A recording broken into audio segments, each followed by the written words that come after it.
गोदान उपन्यास का विस्तृत सारांश हिंदी में। लेखक मुंशी प्रेमचंद। प्रकाशन वर्ष 1936।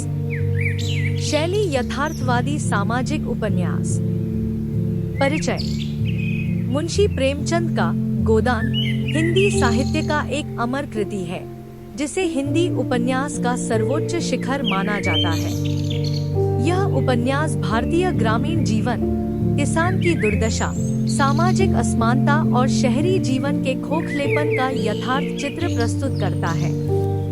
गोदान का अर्थ है गाय का दान, जो भारतीय समाज में धार्मिक और सामाजिक दृष्टि से अत्यंत पवित्र माना जाता है। इस उपन्यास का केंद्र बिंदु है एक किसान होरी महतो, जिसकी जीवन यात्रा भारतीय ग्रामीण जीवन के संघर्ष, गरीबी और आशाओं का प्रतीक बन जाती है। मुख्य पात्र।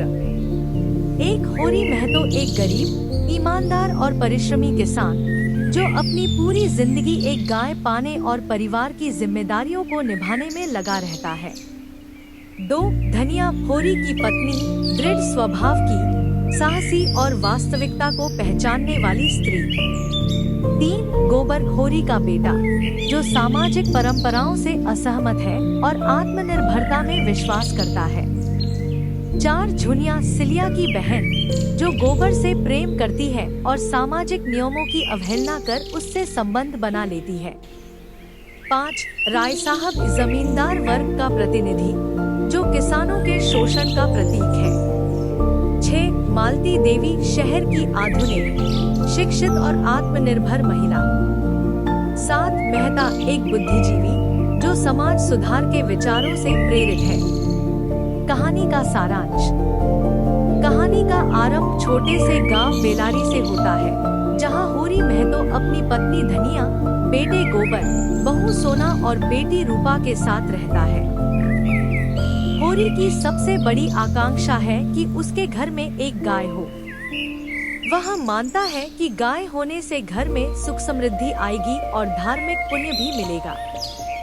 इसी स्वप्न को पूरा करने के लिए वह अपने पड़ोसी भंगी सिलिया के पति भंगी भोलानाथ से एक गाय खरीदता है, परंतु उसके भाई हीरा और शोभा ईर्ष्या के कारण उस गाय को जहर देकर मार देते हैं।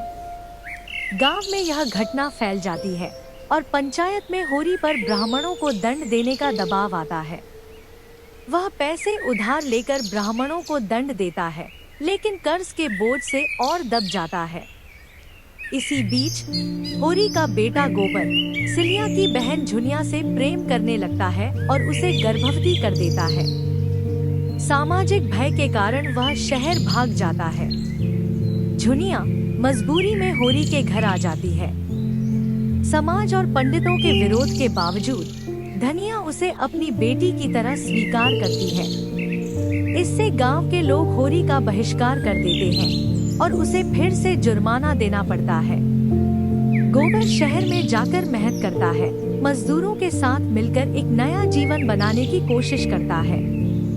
वहीं वह देखता है कि मजदूर वर्ग भी उसी तरह शोषित है जैसे गांव के किसान। शहर के हिस्से में कहानी मालती देवी और मेहता के जीवन के इर्द गिर्द घूमती है। मालती एक आधुनिक डॉक्टर है, जो स्वतंत्र जीवन जीती है, परंतु भीतर से अकेली है। मेहता एक आदर्शवादी विचारक है, जो समाज सुधार के सपने देखता है। दोनों के बीच एक आत्मिक संबंध बनता है। वहीं गांव में होरी के ऊपर कर्ज और गरीबी का बोझ बढ़ता जाता है। वह दिन रात मेहनत करता है, लेकिन जमींदारों, महाजनों और समाज की कठोर परंपराओं के बीच पिसता रहता है। कहानी के अंत में होरी बीमार पड़ जाता है। उसके पास दवा के लिए पैसे नहीं हैं। मरते समय भी वह यही चाहता है कि वह गोदान, गाय का दान कर सके ताकि उसकी आत्मा को मोक्ष मिल सके। लेकिन उसके पास न तो गाय है, न ही दान देने की क्षमता। तब धनिया, उसकी पत्नी, उसकी अंतिम इच्छा पूरी करने के लिए एक मुट्ठी गाय का चारा उसके शव पर रख देती है और कहती है, लो, अब तुम्हारा गोदान पूरा हुआ। यह दृश्य भारतीय किसान की दुखद स्थिति और उसकी धार्मिक आस्था का प्रतीक बन जाता है।